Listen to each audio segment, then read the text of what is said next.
নমস্কাৰ বন্ধু বান্ধৱীসকল, মই পুনৰবাৰ আপোনালোক সকলোকে মোৰ চেনেললৈ স্বাগতম জনাইছোঁ। আশা কৰোঁ আপোনালোক সকলো ভালে আছে, ময়ো ভালে আছোঁ। আজি মই আপোনালোকক দেখাওঁ বুলি ভাবিছোঁ মই বোৱা এযোৰ কাপোৰযোৰ ডিজাইনটো কেনেকুৱা লাগিছে কমেণ্ট কৰি জনাবলৈ নাপাহৰিব দেই। আৰু যদিহে আপোনালোকে বিচাৰিছে তাৰ ফুলটো তেনেহ'লে মোক কমেণ্ট কৰিব, মই চানেকিটো আপোনালোকক দি দিম। আহক তেন্তে ভিডিঅ'টিৰ মাজলৈ যাওঁ, বেছি দেৰি কথা কৈ নাথাকোঁ। আৰু যদিহে ভিডিঅ'টো চাই ভাল পায় তেনেহ'লে লাইক শ্বেয়াৰ কমেণ্ট কৰাৰ লগতে মোৰ চেনেলটো ছাবস্ক্ৰাইব কৰি দিবলৈ নাপাহৰিব। এইযোৰ হৈছে কাপোৰযোৰ গ্ৰে কালাৰৰ হয়, বগাত কলা বৈ দিছোঁ। এয়া হৈছে চাইড পাৰি, ইয়াতে চাইড পাৰি আৰু ব্লাউজ পিচ আছে।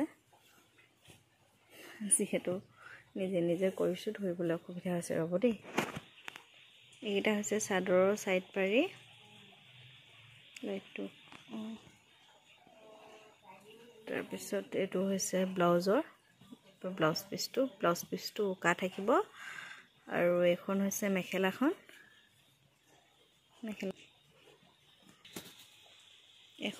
মেখেলাখনত এনেদৰে কাষৈটো উল্টা পাল্টাকৈ কৰি দিছোঁ আৰু লগতে ডাঙৰ বুটা এলাইন আৰু সৰু সৰু বুটা 3 লাইন কৰি দিছোঁ এনেকৈ। তাৰপিছত এতিয়া মই আপোনালোকক চাদৰখন দেখাওঁ। এখন চাদৰখন 3 লাইন পুলি কৰি দিছোঁ। তাৰপিছত মেখেলাত দেখাৰ ধৰণে কাষৈটোকে উল্টা পাল্টা কৰি দুবাৰ কৰি দিছোঁ। তাৰপিছত ডাঙৰ বুটা এলাইন দি গোটেই বডিটোতে এনেদৰে সৰু সৰু বুটা কৰি দিছোঁ। কেনেকুৱা লাগিছে কাপোৰযোৰ কমেণ্ট কৰি জনাবলৈ নাপাহৰিব।